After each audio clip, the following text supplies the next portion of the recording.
Hey there, Mark Brown. I know a lot of presenters also are trainers, and some trainers are also presenters.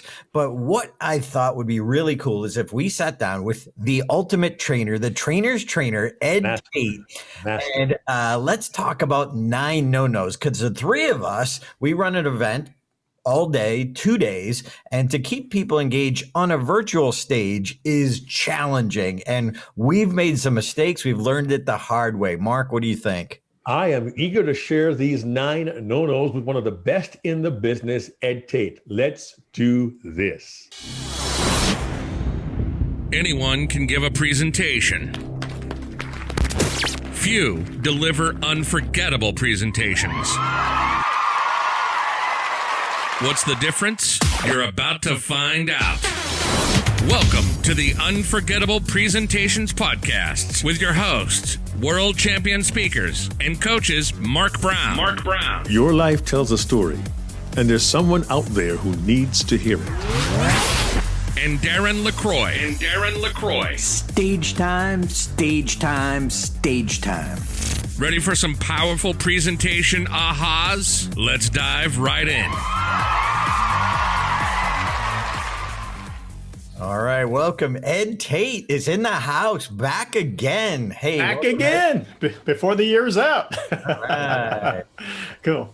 Well, Ed, we have learned so much from you on the training side. It's one thing to give a keynote presentation, but to actually keep people engaged all day and get them to leave different, that they've had this experience, they have this new perspective, but not only have they just heard it, they've participated in it. So Mark and I thought it'd be great to just sit down and talk about what we've learned, because when we have an event coming up in January 6th and 7th, Mastering Virtual Presentations. So we thought, you know what, we've talked about in episode 31, if anyone wants to check it out, we talked about some great virtual habits that we've learned, but we haven't talked about the big mistakes, and training goes deeper and it's harder to keep people engaged for a whole day. And I even remembered when I came up with the idea originally with you, because you and I used to do train the trainer all day. Mm-hmm.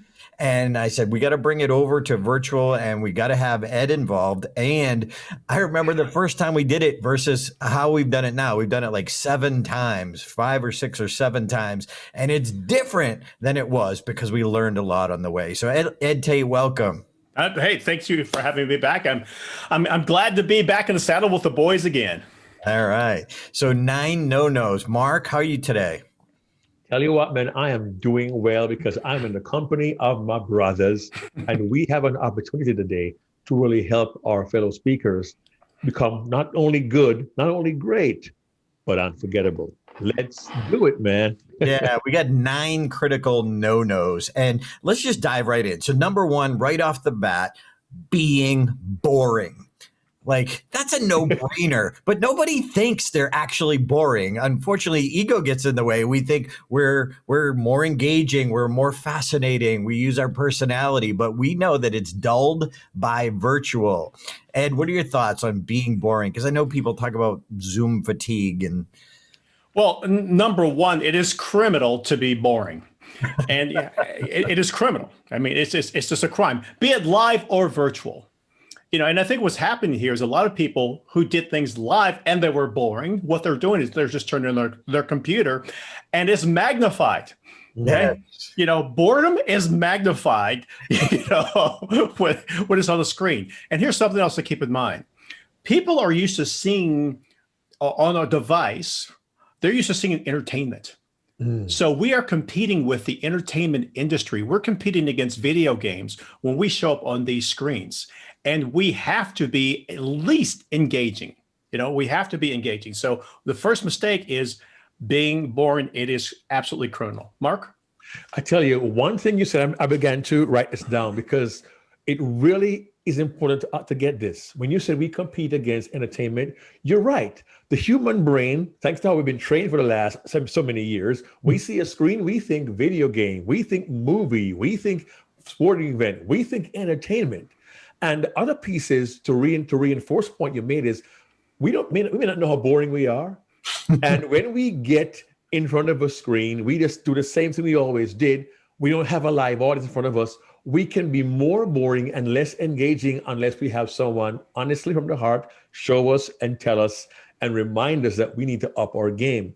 So honestly, we have to re-examine ourselves. And I would invite you, if you've done a virtual presentation and hopefully you recorded it, go back and watch it from the perspective of the audience members. Hopefully you'll see a good picture, but chances are there'll be times you'll see your energy will dip and what you think was okay was less than. And going back and reviewing your video will help you to see areas where you need to improve, where you're doing well, identify spots where you need to change your presentation because you may be boring. Darren? And if you start nodding off in your own presentation, they are too. All right, I'm just going to say it. Just be bold because we care, because we love you. Look, if you can't watch your whole presentation, why should someone pay you? Why should someone pay you? And imagine watching it all day with maybe a couple of breaks. Oh my. So one thing I want to point out, we've done mastering virtual presentations 5, 6, 7 times. It's 2 days, and we've managed to captivate the audience's attention for all 2 days. We even had one person from Japan, Naoki from Japan. Now, we actually broadcast this during the USA time zones. Okay. This man got up at midnight, stayed up all night long. All night long. Imagine starting at midnight and staying up until 5 or 6 o'clock in the morning. He did this for 2 consecutive days. I don't mean to brag, but if it was boring, I'm pretty sure that wouldn't have happened. We would have just seen his screen. We wouldn't have seen his face for 2 days. We just would have seen his name up there and just assumed that he's behind the name tag. Yeah, and the thing is, again, we're thankful. Not only was he there with us, he was able to participate. He had comments. He was involved. He wasn't just a presence. He was actively engaged during the whole time. So that, we've learned from making our own mistakes. When we pass this on to you, we're not saying we are the best. We've mastered this. We've only mastered it because we've made the mistakes that we're sharing with you, hopefully to shorten your learning curve. And you will learn from us before you make those mistakes. Yeah, and we've been doing hybrid events for years and years, where we had Train the Trainer, but we also had some virtual seats as well. So now when we moved over to completely 100% virtual, that's one of the bonuses. We were already bringing a lot of experience with us. So number one, don't be boring. Yeah, I almost bored. By the way, I just want to point out something. There's no spell check on the whiteboard. So occasionally I may spell a word different from what you're accustomed to. However, I do have spell check in the form of Mr. Mark Brown. So he will correct me. Our virtual spell check. So being boring, mistake number one. And the bigger problem is letting your ego be in the way and thinking you're interesting. Get some feedback, watch your recording. All right, let's go to number 2. Mark, I think I got to add some sound effects to this just to make it a little more fun and engaging. All right. You know what? While you do that, let me give you, I'm going to tee you a really soft ball here. You said our ego gets in the way and we might not realize we're being boring. Well, mistake number 2 could also be the result of our ego getting in the way. And that's my tee up for you, Darren. What is mistake number 2? Mistake number 2, presenting solo. Hey, I got this, Darren. I'm good. I'm a pro. I can do it by myself. Yeah, you can do maybe 20 minutes by yourself, maybe 30 minutes. And, look, we know you could do the whole program by yourself, but to try and do a training by yourself, I just think it's almost impossible to do it well and to keep them engaged. Remember, all of those distractions. Normally, if you're in a training room working with people all day, you don't have people are hungry at different points in time. People have to go to the bathroom different points in time, texts coming in, all of these things that are those distractions right behind their lens, waiting for you to be boring, and boom, their attention is going to go to that. Ed? Well, one of the reasons I'm reading this book is called Who Not How by Dan Sullivan and Benjamin Hardy. And one of the reasons that people like to do things on their own is in school, we're taught to do our own work. We're taught not to team up because teamwork is cheating. Okay? And any educational system around the world, that's the mindset. Okay. There's this almost like this do-it-yourself type of mentality. But you know what? If you see success anywhere, you're actually watching teamwork and collaboration taking place. If you've seen any type of major success, there's major collaboration. So don't do it yourself. Overcome this mindset. Let go of this mindset of just doing it on your own and just doing it solo. I think one of the mistakes there, Ed, to magnify this is that we're like, okay, it's my material. I wrote it. I designed it. I can deliver it.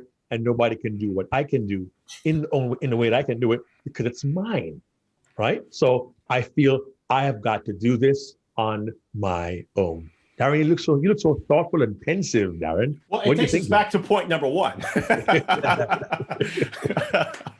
No, I'm just reflecting back and thinking, even when I was doing 60-minute presentations, I remember how much pressure, like Mark, when you and I were doing the webinars for those huge audiences, it took so much pressure off of me when I told them that, hey, look, Mark is going to keep an eye on the chat because I can't run the slides, run everything else and all the equipment and the sound back here. Keep it running, keep it moving, and be focused and worried about what's going on in the chat.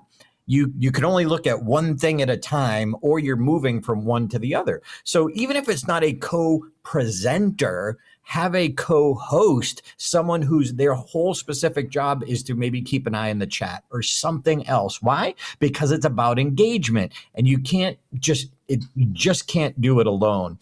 And we've created this thing called PACE elements that we teach people, and we're going to get to that shortly. But one of the things that to keep in mind is, even as you're listening to this podcast, when you hear my voice and then it goes to Ed's voice and then it goes to Mark's voice, that's changing how it's affecting the listening and in the brain. And if you're watching a virtual presentation, you see Ed and his background. And then it goes over to me and my background, and then Mark and his background, and then back to Ed. We're continually changing, which is why having a co-host at least, or a co-presenter, whatever works for you, but have a team that's helping you. This is not something like on a stage, you can use your charisma, but charisma only goes so far because the connection is dulled on virtual.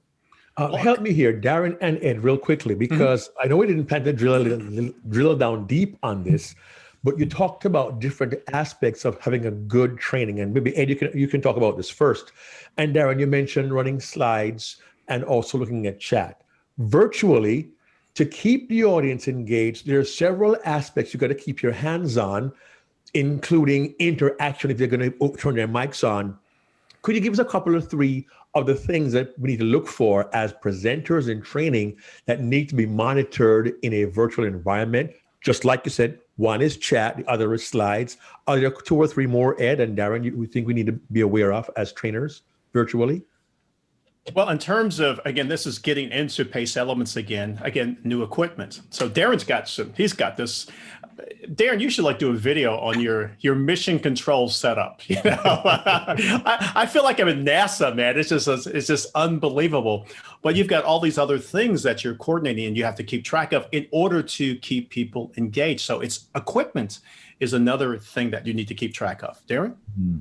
Yeah, it's the equipment, it's the camera, it's the lighting. Now, granted, lighting probably won't change, but if you are like me and once in a while, I keep unfortunately, let's see if we can do this now. This isn't going to help our podcast listeners, but maybe our YouTube ones, where if I'm not mindful of the light change during the day, I have these grill lines that come through my shade that go right over my background. So I had to come up with a way to combat that. Or sometimes if I have autofocus on, if I'm leaning in or leaning out, sometimes it will change the coloring. Well, you got to be aware when you're doing this. Now, the nice thing is people who are listening will let you know. Your participants will like to point out and correct you. Well, hey, we've got to accept that and realize, hey, if they're bringing it up, that means 10 other people saw it, felt it, heard it. So there's many things as well. But it's really, I think, another secret one is the energy. your energy, your co-presenter's energy, how it's coming across. Are they with you? Are they confused? So I still think it's audience reaction, even though that might be determined by the questions or the comments in the chat. It's kind of like taking that temperature. Normally in a room, we can see people drifting off or asking, if we say give some confusing instructions and they're asking each other, we can see when that's happening. Well, we've got to, again, convert it to virtual. What does that look like? Chat questions. And Darren, before I forget, as you were talking to me, it occurred to me that part of the responsibility of hosting a program like that, you may have a time when somebody gets in late and you set your security. If anybody's going to come in, they've got to be admitted to the waiting room. So you're trying to teach, all of a sudden pops up, Mark Brown is in the waiting room. You want to admit them. You're watching the chat. You're trying to teach. You will drive yourself crazy because somebody may come in late. You don't know why they're coming in late. And they have to contribute. They're paid for your services. You can't, monitor chat, do Q&A, answer the question verbally, let them in. You will drive yourself bazonkers trying to manage all of that. Just that part alone tells me I would need help if I were hosting a seminar, especially when there's interaction in the meeting format using a platform like Zoom. Ed? So, in addition to presenting, you mean I have to be a bouncer as well? I've got to check people with the velvet rope. So, I just want to go back to something that Darren talked about earlier. And what we're talking about here is presenting solo and why you shouldn't do this. Number one, there's a science. Every time there is some type of change, we as human beings, we pay attention to the change. And what that happens is psychologically, it re-engages people's attention span. So every time you have a change, like Darren talked about earlier, when it switches from my voice to Darren's voice or to Mark's voice, that's a change. When we change our slides, that's a change, etc. So it re-engages people. And the other thing is, I just ran a report. Much to my surprise and shock, I have done 64 presentations this year. Oh, wow. 2 live, 2 live and 64 virtual presentations this year. And there is no way, as a matter of fact, I did not do one by myself. Wow. One of the things that we talked about in Mastering Virtual Presentations is that we have a list of what we call demandments.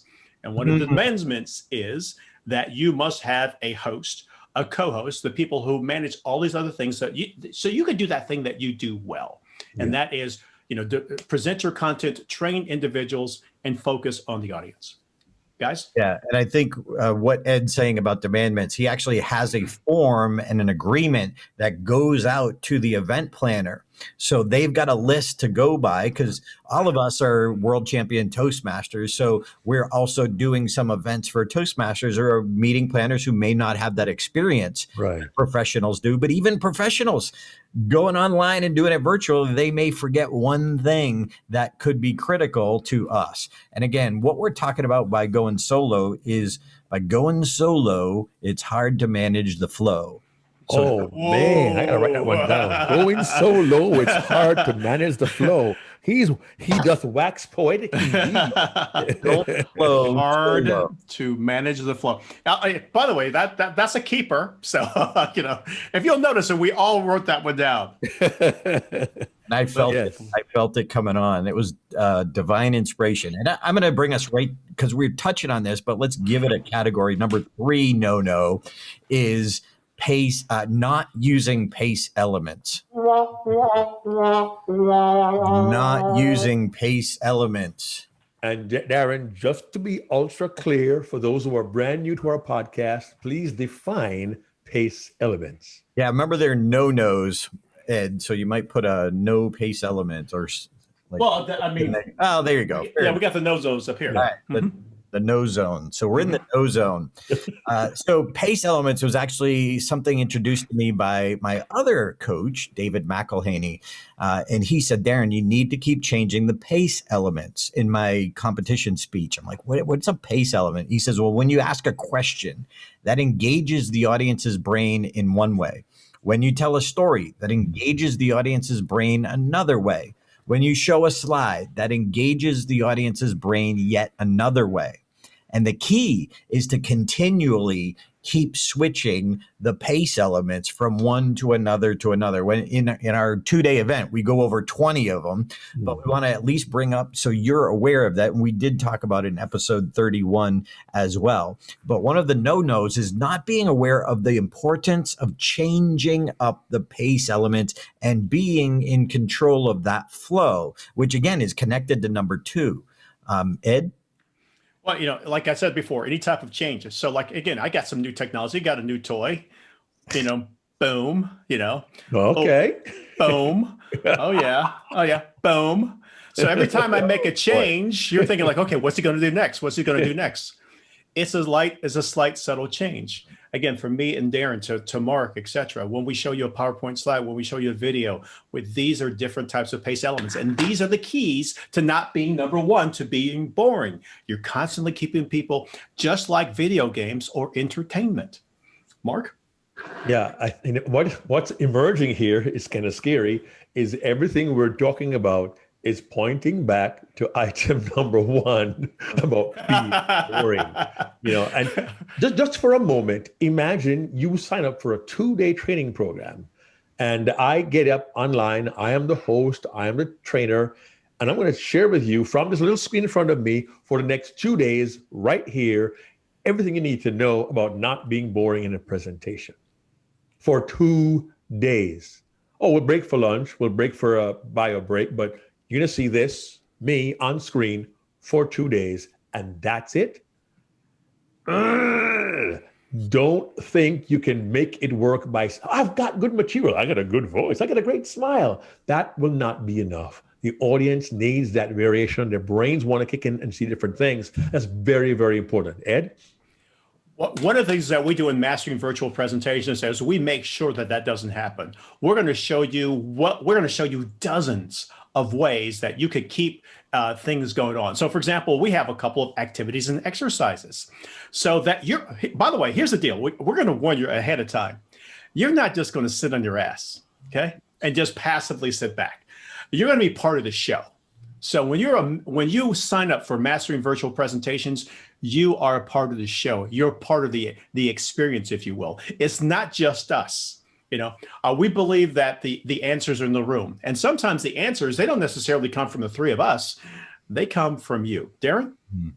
Yeah, so we're also facilitators. We've got to be that producer, if you will, going, okay, Ed, Mark, boom, to keep it moving. If any one of us was doing a 60-minute presentation and Ed did 55 minutes, I did a minute, Mark did a minute. Like, what? Now that doesn't mean that Ed might not do a section, but if Mark and I interject our thoughts as it relates to exactly what Ed was talking about, it refreshes. Craig Valentine talks about the bounce method, like throwing that bounce in there, that bounce fabric softener just freshens up the whole load. I was wondering where you were going with that. It was like, okay, hadn't heard this metaphor before. Yeah. Right. You know what's funny though? You mentioned that, Darren. I remember watching a webinar, an hour-long webinar by 2 presenters from a pretty large company here in North America. And they were both introduced as the speakers by the host of the webinar. And I began to watch as the first presenter put slides up. His face was in a little box in the corner with the slides, and he spoke for 30 minutes, and the other person was just kind of there. At 30 minutes, he said, over to you now, John. And then John did the same thing, showed all these slides, they were in the corner, and Bill's the first guy sitting there, and there was no interplay. I thought, man, this is a major corporate group, and I got to teach these guys. Don't do that. It was difficult to stay on, but because I care about these people, I stayed on and I watched and I said, listen, you cannot do it that way. You need to interact with each other because that's boring. There's no pace elements there. Ed? You reminded me of one of my clients. They're a high-tech firm. So they had 4 people on the Zoom call, and they had this one person who was particularly technical. Okay? And not only did he have like a lot of jargon, but okay, it's for that specific audience. That's okay. But when he was done, okay, he's still on camera, And he's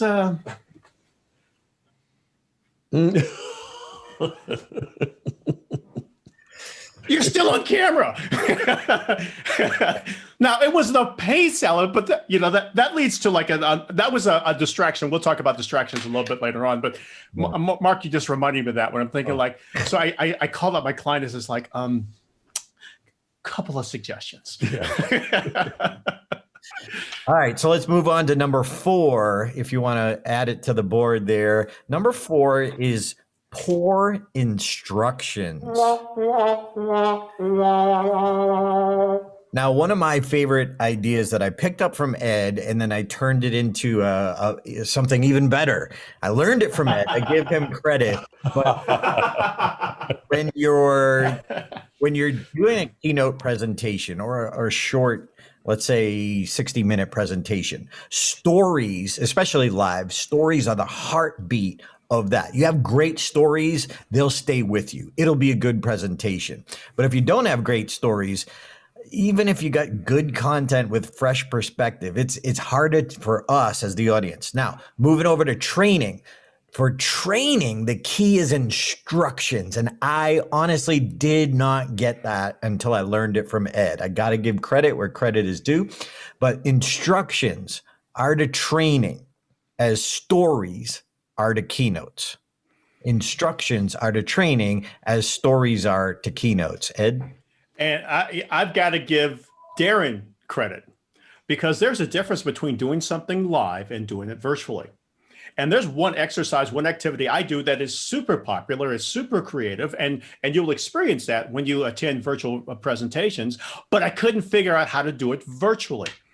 And that's one of the reasons of collaboration. If you collaborate with some of your other, presenters, they will come up with solutions. And Darren came up with a brilliant solution as to how we can execute this very popular exercise and this very popular activity and doing it virtually. So that's another benefit in terms of that. The other thing, instructions. Now, here's something else that's different from live as opposed to virtual. When you present virtually, the instructions have to be shorter. They have to be shorter. You have to give them in bite sizes. You can't give people a long list of instructions. You can't give them the entire cake recipe and say, okay, there you go. Got it? Especially if you send them into a breakout room. We're going to talk about breakout rooms and virtual rooms a little bit later on, but your directions have to be shorter. Mark? Yeah, and I appreciate the short piece, because if they have 8, 9, 10 things to remember virtually, it's bad enough doing it live, but to remember this, I'm going to a breakout room. What did Ed say again? And they can't go back and ask you. So you want to keep it simple, because when you have 8, 9 breakout rooms and they all end up questioning what you said, it just defeats the whole idea. So keeping it simple up front, especially with breakout rooms, ensures time they spend there will be time well spent and well invested. But remember this though, virtual or live, you still need to give very clear instructions. Darren? Yeah, I would just piggyback those two thoughts together. Shorter and clearer. Shorter and clearer. And then I would also even create a slide with the exact same instructions on the slide. So for your visual learners, or if it's a exercise done in while they're being quiet, like they can, what did he say? They can refer back to that. If they're taking the time to do an exercise and they're not exactly clear what to do, you've just wasted that time, you've frustrated them, and you've bored them. It's just, we can't emphasize this enough. Instructions, get clear. Here's the problem. Going back to number 1, ego is getting in the way yet again. You think you're clear, but you're not.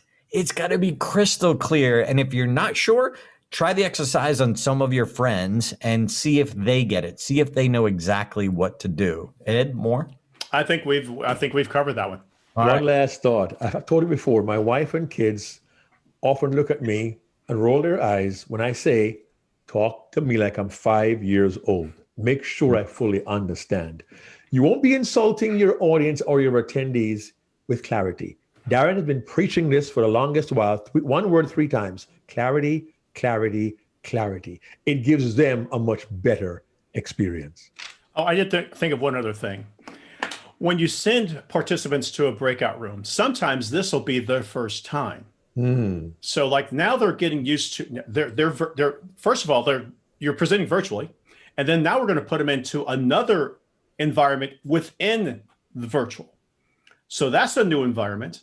So, and then like maybe the sound may be off, etc. So this new environment reduces their ability to concentrate on the directions that you gave them before. So again, that's why it's critical that the directions are short. And one thing that Darren does very well is he actually sends reminders into the breakout rooms as to what the assignment is. All right, so let's go to number 5, which is not rehearsing. Okay, so I'm going to need my spell checker because this is one of those words I repeatedly misspell. So. Well, at least you're consistent. Okay. Okay. So E-A. What's that? E-R-E-H-E. Okay. Yeah, okay. E. All right. A-R-S-A-L. Okay. Rehearsal. Thank you. It's like re-hear, Sal. Re-hear. Hear Sal. Okay. Thank you. All right. So Sal has to hear it again. Sal's the guy who has to rehearse. So get to re-hear it, Sal. I love it. I just made that up on the spur of the moment. Thank you. I appreciate that one. Well, I'm the one who volunteered this one because, in all honesty, just did a presentation recently. I've got this one program I must have done. This is not exaggeration. 500 times.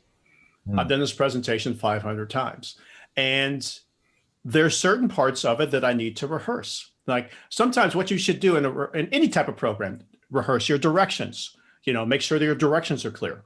Rehearse your stories, make sure those are clear, your transitions, etc.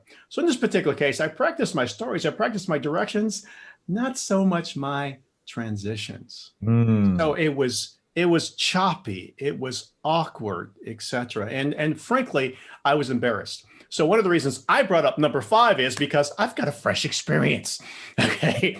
You've got to practice all the elements of, be it a training or be it a speech or presentation or however you show up virtually, practice all the elements. Fellas? And I'd even say you just got some new equipment. Rehearse with your new equipment. Everybody. I'm doing that now. I'm kind of getting in a rehearsal. I got like a brand new camera here, and just before we went on, I discovered the sound was out of sync. So we tested some things like, okay, so we figured out what that was about, and I've got to solve that later on. But thank you, Darren, for pointing it out.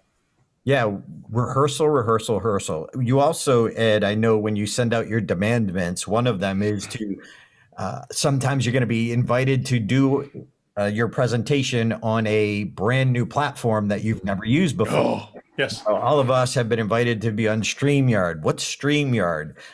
Teams, WebEx, whatever that is. Well, that's a whole new, you might know your slides might work, but I know, Ed, you had some challenges with one of them that your transitions didn't work, or your builds and your slides didn't work on another WebEx platform. Yes, WebEx wipes out all of your builds, as well as other platforms, etc. So I use builds all the time. I use builds within PowerPoint. A build is like you have one slide and it brings up point number 1, then it brings up point number 2 and builds up point number 3. Well, in WebEx, guess what? Instead of having one slide, you need to have 3 slides in order to execute that. So I found that out. Ask me how I know I found out that way. And it's not, and by the way, it's just not, WebEx. What's the other one you just mentioned? Is it StreamYard? Yeah. Okay. It's almost impossible to use slides on StreamYard. Okay. And they do have share screen. They do have share screen in StreamYard. I know. But I haven't tried it. I take you back to rehearsal. It's funny that lots of rehearsal.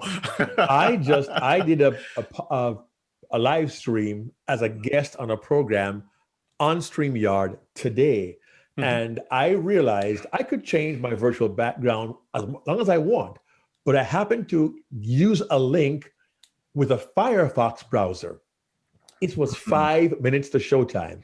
And I realized when I said, okay, virtual background, we're sorry, but our particular program won't support virtual in Firefox. Try Chrome next time.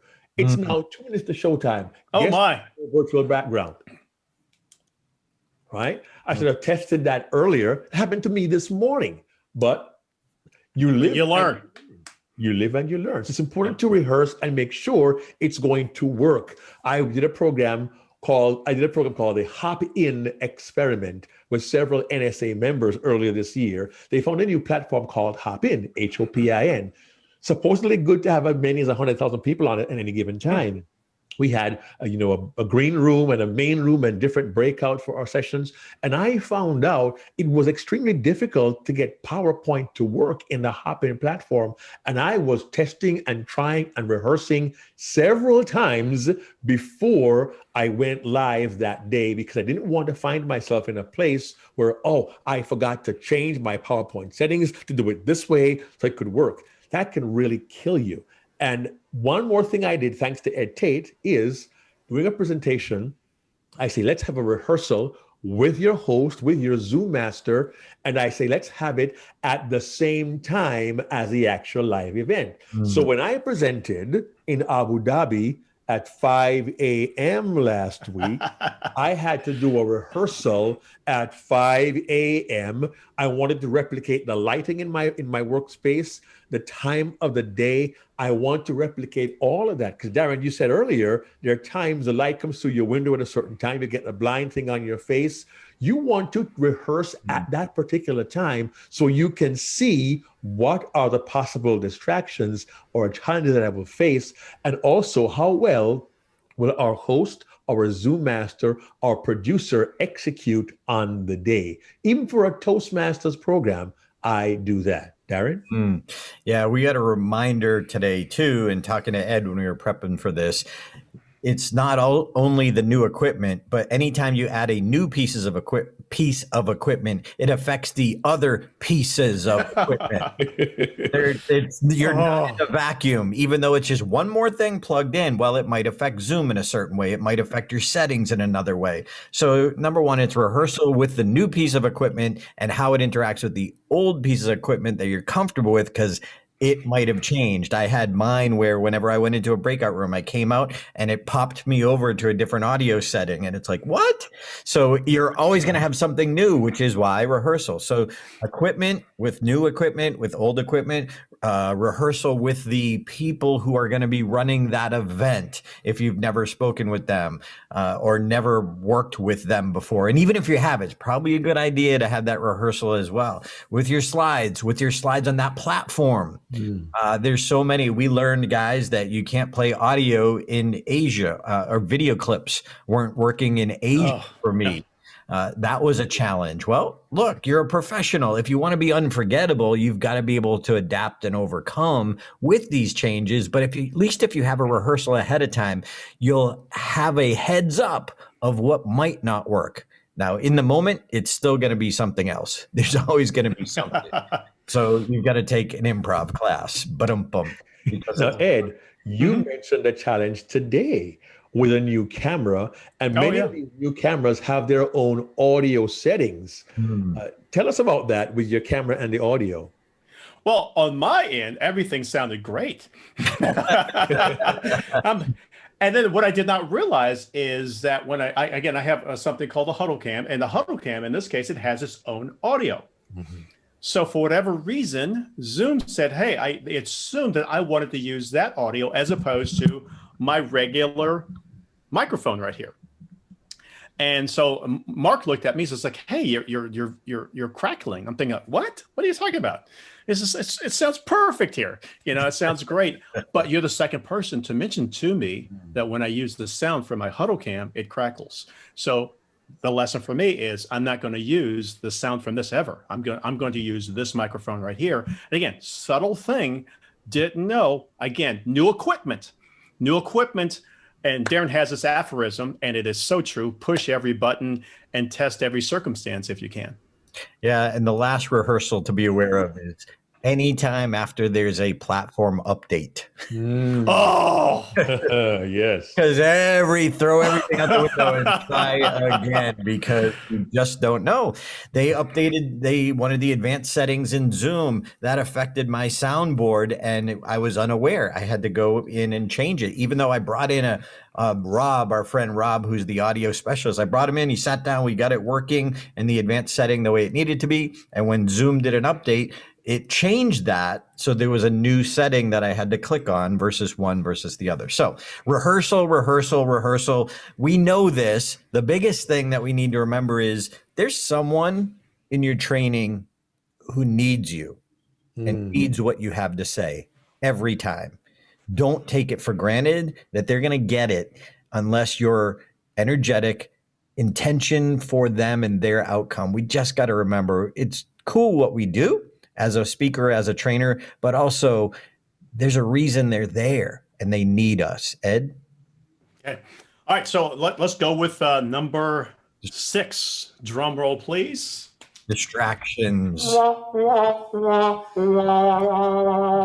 Being unaware of distractions should be criminal. I think we should start fining people. You want to raise taxes? All right. Marijuana is one thing, making that legal, but let's tax people unaware of their own distractions. Oh my God. Absolutely.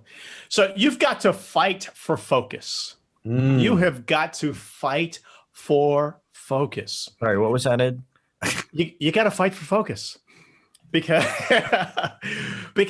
okay, so like when live, people come to a meeting room, they come to a hotel, they come to a conference room, and there's only one thing to focus on. It's the presenter.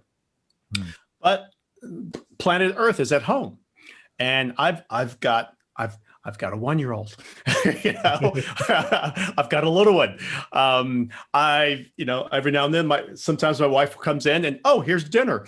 Darren and I, last time we did, a presentation, we had the guys with the blowers, the leaf blower guys. Oh, yeah. At the same time. You live in one part of time. I live in one part of time. It's just like, hey, I think the leaf blower guys got together and says, okay, you guys ready? Let's do this at the same time.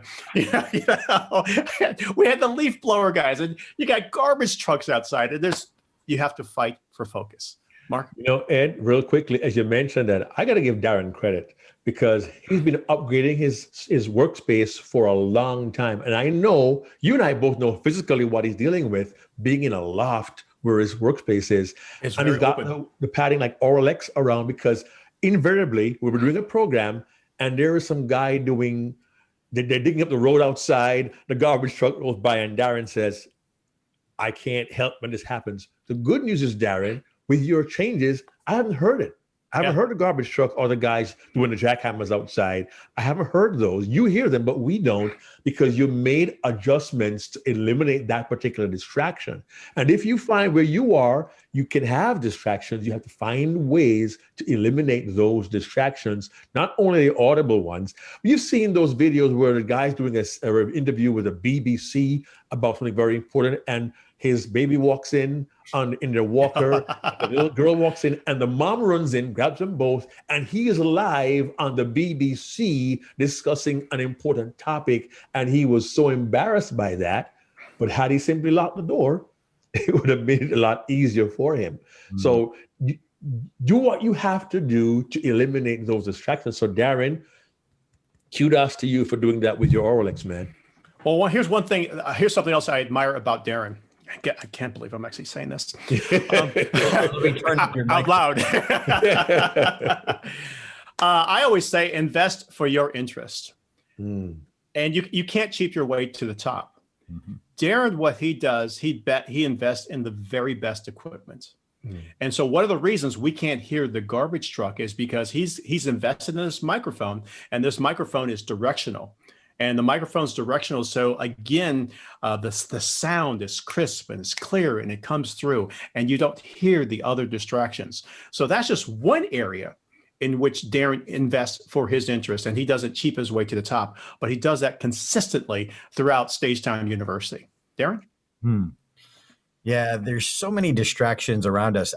Even a light a light in the back that we can see that's hitting the lens, that can be distraction. Sound can be a distraction. Even if you have a great mic and then you don't plug it in or you don't change the setting towards that mic, it's just the audio is not as good.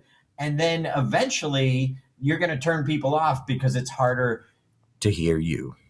Oh, yeah. So normally I wear glasses. I took them off because for whatever reason, I had the perfect angle of one of my lights hitting it just before we were on the air. Yeah, exactly. Yeah, exactly. Or like this? Yeah. So it's a good thing that I don't have to see beyond a yard. I'm good. Yeah. And we talked about this on the Stage Time call last night, Mark, is just Kevin wears glasses to be able to read the comments, but it becomes just like you guys just did. If you're listening to the audio, they had their glasses on, and the reflection of the light actually creates a barrier between your eyeballs and the lens, so we can't see them. The connection is done. The listener is listening and watching and picking up on your micro expressions. So you have to have joy. You have to be good. You have to be expressive. But even if you're not, or you're trying to pretend you're not frustrated, why? That is a great answer, ma'am. We can tell. We can pick up on your eyes because your eyes are usually going to tell the truth. So there's just be aware of distractions. And ask your friends, hey, take a quick video and say, what's distracting? I mean, is there a poster that we only see part of? Our friend Mike Davis, he had a whiteboard. He had things written on it from another class, and then it became a distraction for this class. Or he had a Muhammad Ali quote, but you could only see part of it. So now people are trying to figure out, or like Ed's books are far enough away, we can't read the spines. A lot of people have the spines where it's closer and a little more visible, and now people are trying to read I read that book. That's a great book. Well, if they have that thought, they're not listening to what you're saying. So you're unknowingly creating a challenge for your own training because you didn't take the time to just be aware of what's distracting in your background. Audio, lighting, visual. Mark, there you go. Ooh, love works. I've read that one. Exactly. Honestly, that used to be my background for the longest while. And my daughter's head get cut off, and people actually began to comment, that's a good book. Yeah, Joel Manby, he's the guy who was a keynote for Toastmasters back in 2014. I said, awesome, yeah. And who's that with the head cut off? And I didn't realize that. I thought it looked studious. I'm in my library. But it was just a bad deal. So I said, you know what? I'm not going to do that. And I made a change to my virtual background. We may laugh at that now, but you think about it, as Darren says, and if you're a Zoom user, simple idea. Log on to Zoom all by your lonesome, by yourself, record 10 seconds or 15 seconds, say, hi, I'm Mark, good to meet you. I'm doing a quick Zoom test, and then boom, you end it, it'll record, it'll send it to your computer in about 5 seconds. You watch the video, and you begin to see what the audience sees. You'll see the item hanging on the doorknob behind you that shouldn't be there. But I won't go any further than that. You'll see where the light hits your head isn't really a halo, but just a glare. You'll see where you'll see all the things that might distract someone, but because you and I are accustomed to them, we don't see them as distractions. And as Darren and Ed both said, talk to a trusted friend who will be honest with you and let you know what they see. And I was using that background for a long time, and I realized it wasn't serving me well. I thought it looked cool. I had books. I looked studious. No, it was simply a distraction. Now, tell me if you guys can hear this. Okay, I'm going to make a small sound, but tell me if you can hear this. You don't hear it. Hold on. No, I don't. Let me try this. I hear a little clicking. Okay. So yeah. And notice, this is a great point. This is perfect. Mark didn't hear it. Ed did hear it. What's the difference between Mark and Ed? Ed's got headphones on. There are some people who, because there's a lot going on behind them in their environment, they wear headphones. So they're going to be more sensitive. That was just me clicking my mouse. But to some people, if it's audible enough, if you have a good microphone or it's close enough, or if you're sitting here and you just normally have the habit of clicking your pen, you're going to make a distracting noise. So you've got to be aware of if somebody brings it up, sometimes just tapping your desk or something, or you're typing on your keyboard, and we can hear that. It seems like, oh, well, that's just a little thing. Well, it only takes a little to distract anyone. From my experience, I have a Yeti microphone, and I have a stand for it. It's just a stand without a microphone in it, and I put it in the stand, and the stand on a padded surface on my desk. And one day, Darren said, "Mark, I can hear when you are writing and typing." I said, "What?" I said, "Okay, I have the suspension model on the boom. I'll begin using that." That one small change reduced the sound that Darren was hearing, because now it's suspended and there's no sound to hear from me knocking back and forth. But it was a simple change, and I had no clue it was a distraction. So let someone else hear and listen to what they have to say to help you be more professional and eliminate those distractions. That's so right. You don't want to be distraction blind. You also don't want to be background blind as well. Darren. And so that's why you'll see in a lot of the higher priced microphones too, they're suspended in these little rubber bands just for that reason, because the vibration doesn't travel through. When Mark had the stand on his desk, even though it was on rubber, the vibration still goes through that and we hear it. So, all right, number 6, distractions. Be aware of distractions. Number 7, this is one of my favorites. Cliche anything. Cliche support. Man, Cliche anything. When you're showing images that we've seen before, when you're playing something we've heard before, when you use a phrase that's been overdone before, that's giving us a reason to check out. It's giving us a reason that you don't look professional. It's giving us a reason to be forgettable. We're pros, we're experts. We've got to have our own images or invest in some images that not everyone has. I remember everyone can probably agree with this, that when Zoom first happened and we went into the craziness back in March of 2020, that everyone had the Golden Gate Bridge. Or the grass. Beach. Because they were available in Zoom. Zoom gave you like 6 options. Okay. Eventually they're going to be overused. We've got to create our own. Like Mark has a really nice one. Ed, I know you use one, a great purple one at times as well, but it's intentional and it's yours. It's not cliche. Cliche anything. The old, when diversity was the big thing, the African-American hand and the white hand shaking, like we saw that, so many times. Create your own. You're a professional. This drives me crazy. Mark? You mean I can't tell the starfish story in a virtual presentation? You can. But we take you back to point number 1. Just for those who are not NSA, National Speakers Association members, the idea of the starfish story, it's been used so many times by so many speakers, it became the running joke at NSA for the longest time. And one of our podcast guests, Tim Gard, did a video with, I think it was Roy Firestein or somebody, where he did this whole video as a starfish and why stories should not be told anymore. And Tim's a crazy funny guy. I forget what number podcast episode he is, but he's one of our guests. And they made a thing of the starfish story. So as NSA members, if we get caught telling that story again, we might get slapped with a wet noodle.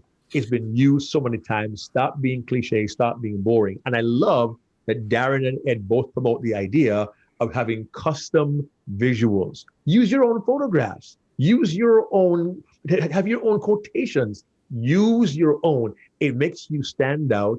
It's unique, and you are that much more memorable because you're delivering your material with your own unique images and videos. Ed? One of our coaches and a person that we idolize and recognize a great deal, Miss Patricia Fripp, first female president of the Speakers Hall of National Speakers Association and the Speaking Hall of Fame. She says, "Sameness is the enemy of a presenter." Well, again, what do we say about virtual? Mistakes are magnified on virtual. And if you have a cliche or you have something that we've heard before or we've seen before, guess what? You're now in a medium where people will click off or they'll click out. They'll click off or they'll click out. So you can't be cliche. Darren?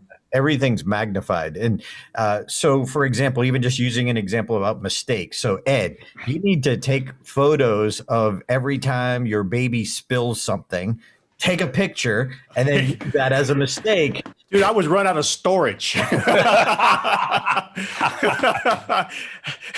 just happened like, an hour ago. My leather couch, it now has water. For those of you who've played the home game, leather, couch, and water don't go together. So for all of us, when everything happens like that, take a picture. How could you use it? And then you start the Ed Tate's Babies College Fund. So she's earning her keep. Yes. For all of us, you get so many pictures in your phone that are uniquely yours. Don't be using cliche anything. You can't be unforgettable and use cliche anything. All right, let's keep it moving here. Number 8. This is definitely the Ed Tate one for sure, or one of them. Not using breakout rooms. Not using breakout rooms for training, especially all-day training and anything over 90 minutes. When I learned about breakout rooms from Ed Tate, it was like I did the Scooby-Doo. I just got to turn it on, but it's critical. And this also ties into number 4, which is instructions. If you put people in another room and you're not there to monitor them, then they spend half the time trying to figure out what are we supposed to do? What did he say to do?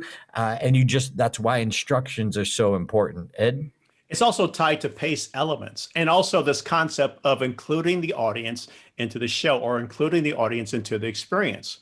So as opposed to you just being a talking head all the time, well, now guess what? The other participants, they get a chance to talk about the content, etc. And by the way, when you allow the participants to talk among themselves, you're reinforcing the content, you're reinforcing their learning, and you're also reinforcing their experience as well. Mark?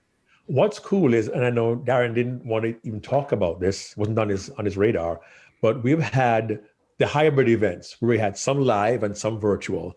And one of the gentlemen who was virtual gave a testimonial. He says, listen, I felt I was better trained virtual. We got to go to breakout rooms, we got to interact with people. I felt better trained. He felt so engaged being in a small breakout room virtually with 3 or 4 people, having conversation, having discussion, exchanging ideas and best practices. He could not stop singing the praises of the breakout room because it was handled well, and it was a wonderful tool for him to increase the experience, to engage, and to learn very intimately with a small group of people. We use those small groups, table 1, table 2, table 3 in live events, but having the breakout rooms can really be intimate. And you said earlier, Ed, Darren sends instructions to the breakout rooms by message. So there's always a continual engagement and involvement, and the experience done well can really enhance the learning that your attendees will have if you use them well. You cannot have people interacting that way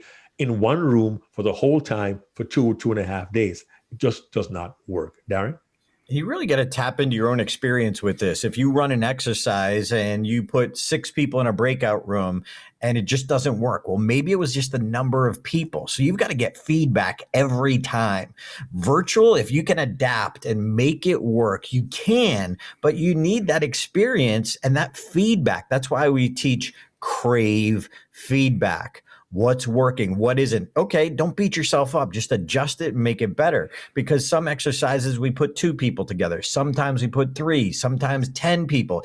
It depends on the exercise, and you've got to learn and experience your own training. Again, you're now the producer. You're running all the different elements, and breakouts is critical, I believe, and instructions are so important. Even Ed, I learned from you that we've got to find a way to choose a leader quickly. So if there's going to be a leader in the group for each exercise, we change it up. Is it the person with the first name is the longest, has the most hair, whatever way, you always make that interesting and creative each time. But the key is they've got to identify the person. Otherwise, they're using half the time. Well, I don't know. You did it last time. Oh, no. And it's like the Chip and Dale thing.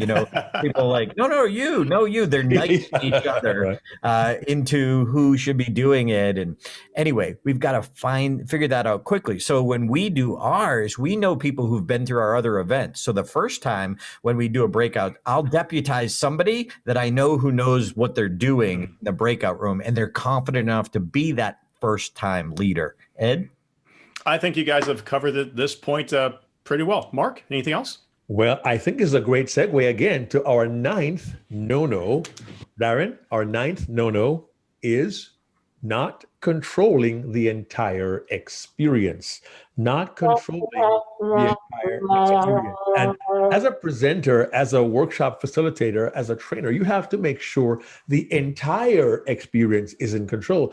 Look, we have the expertise to teach some material, but it's not just delivering material. It is giving the attendees an experience. Darren? Yeah, there's so much. And we also are training them how to engage. So one of the things is setting up the context right up front. Mark will be watching the chat. I will be running the slides. If you got a private message to me, I ain't going to read it because I'm focused on serving the audience. So setting that context right up front, I think, is one of those critical ways to control the experience. When we do our events now, we just did Ford, Jennifer Lear, and I did a mastermind, and we sent ahead of time. It was supposed to be a live event. So we sent the water bottles, Ed has one of them, ahead of time to our people with a leather binder. And we were supposed to have dinner together. Well done, Ed. We were supposed to have dinner together. So we came up with a way where we gave everybody DoorDash certificates so they could order their own food, because we're trying to, again, how do we bring it over there?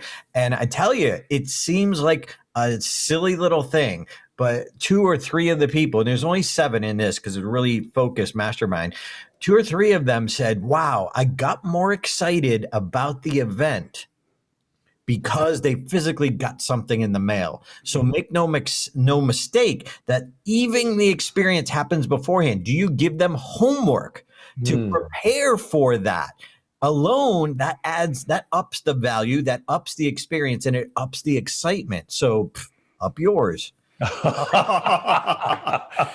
a positive way. Right.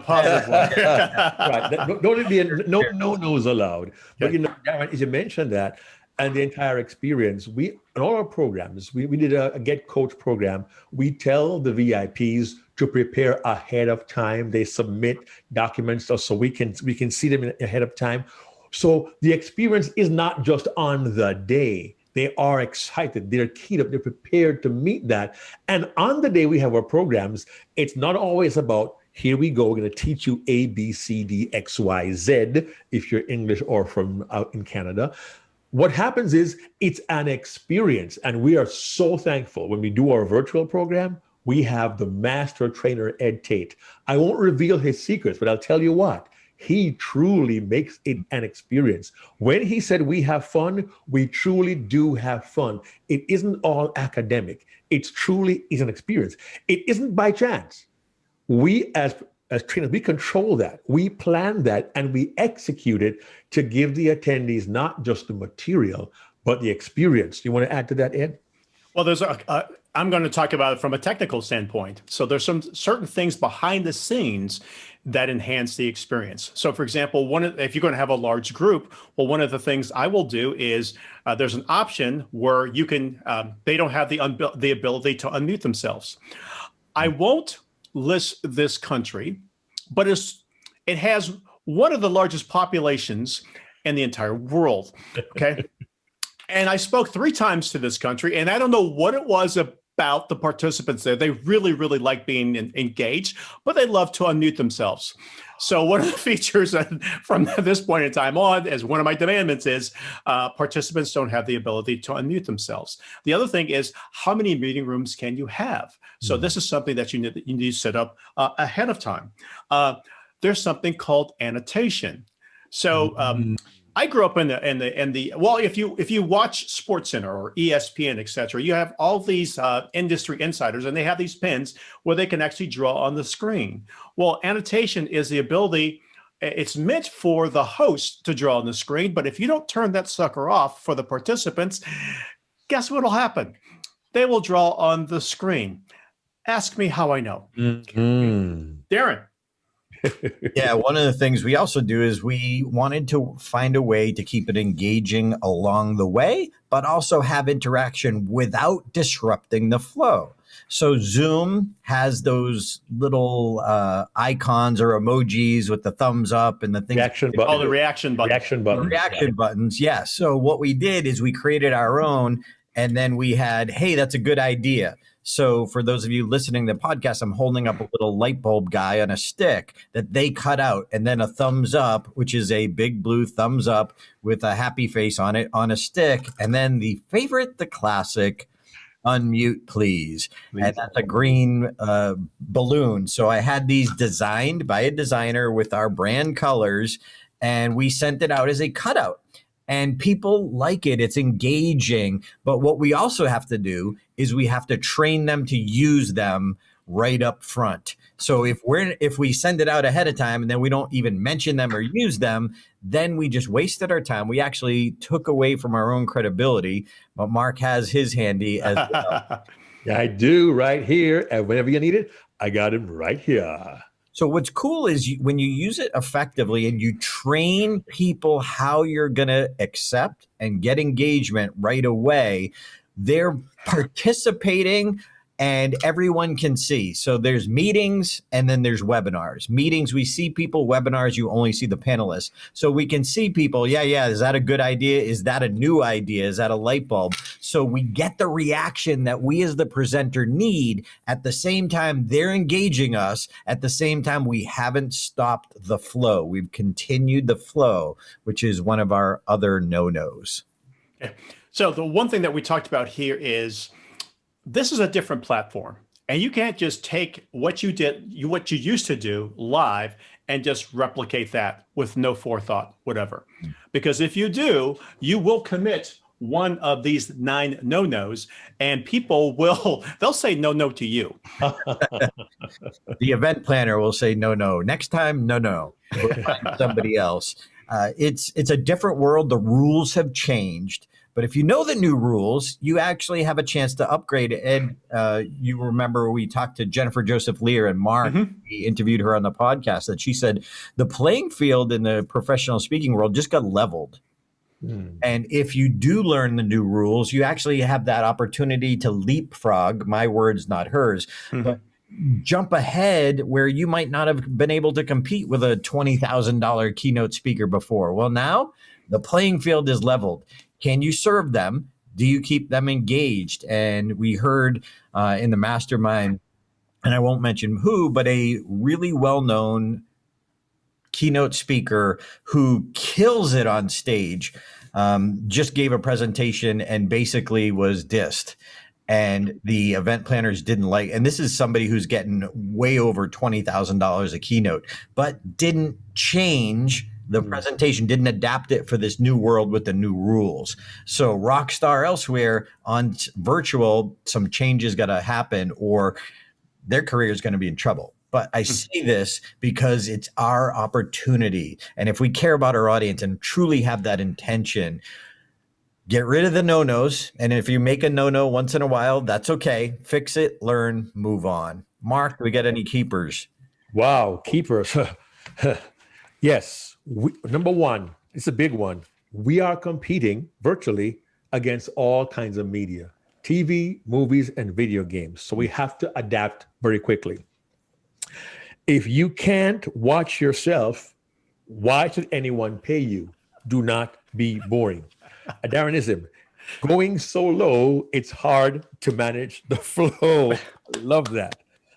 Keeper, instructions are to training as stories are to keynotes. And from Ed Tate, don't forget, you have to fight for focus, eliminate all distractions. Amen. Preach, brother. And mastering virtual presentations, we're going to be conducting this in January, and you get a chance to not only learn what the new rules are, but you'll also get a chance to experience the new rules. And if you're a VIP, you'll actually get a chance to practice and participate in a safe environment. Guys? And if you're listening to this, you want to check out any of our events, just go to stagetimeworkshops.com, stagetimeworkshops.com. And if you're a podcast listener, you get 25% off of any of our events. Just use the code POD, P-O-D, 25, and you get 25% off either a VIP seat or an attendee seat. And we love what we do. Ed Tate, thank you so much for joining us. Thank you for having me. Your final bit of advice for anyone who wants to train virtually. Like I said before, 2020 has been a long decade. Wouldn't you agree, guys? Earlier when you said March, I'm thinking like March, man, that seems like so long ago. Yeah. But I made at the end of the year, I look at how am I different or how am I better now than I was as opposed to the beginning of the year. And I have so many things to be thankful for. I've got a healthy wife, I've got a healthy daughter, etc. But I was genuinely surprised that I actually did 64 presentations, of which only 2 were live. So that meant that 62 were in this platform. Mm-hmm. I pivoted, I didn't panic. And if you want to be successful, and by the way, here's something else, and we're hearing this from various experts. Jennifer Lear is one of them, that people wishing for the old ways to come back. You know what? The old ways may not come back, or we may not even see a semblance of that for another 2 years. So you got 2 choices. Number one, you can, sit back and have the world pass you by, or you can adjust. You can adjust. So that's my advice for you, is join us in Mastering Virtual Presentations, January 6th and 7th. Is that correct, gentlemen? Yes. Okay. So that you can learn what the new rules are, so that you can transition, you can help the people who follow you and be a better leader come in 2021. All right. And join us next week for another exciting episode. I would love to give you a teaser, but I'm not even sure what we're going to talk about next week. But 9 no-nos. Don't be boring. They all point back to that one. Don't try to present solo. Bring in at least a co-host. Number 3, no, not being aware of using pace elements and changing them constantly. Don't give poor instructions. Instructions are critical. Rehearsal. It's boring. Yes. We don't love doing it, but it's critical to the end result. You got one shot at this once you're live. Number 6, distractions. Be aware of what they are. Ask friends to be brutally honest, because everyone's seeing whatever the distractions are. It's whether you fix them or not. Number 7, cliche. Don't use cliche anything. Number 8, not using breakouts or using them poorly. Just having a breakout isn't enough. And number 9, not controlling the entire experience. I think that's a good idea. I agree with me and us. And please unmute yourself. Mark Brown, take us home. My friends, virtual is not going away. But you do these well and avoid the no-nos, you will go from good to great to unforgettable. See you next week. Hey there, this is Darren. I hope you enjoyed that program and you got some great insights from watching this video podcast.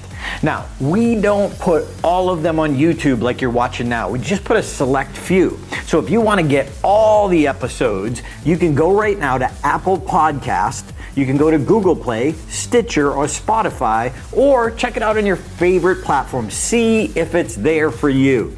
But we'd love to have you subscribe. Join us every single week for new content, new stories, and new strategies behind unforgettable presentations. Subscribe now. Check out StagetimeUniversity.com, where good presenters become unforgettable.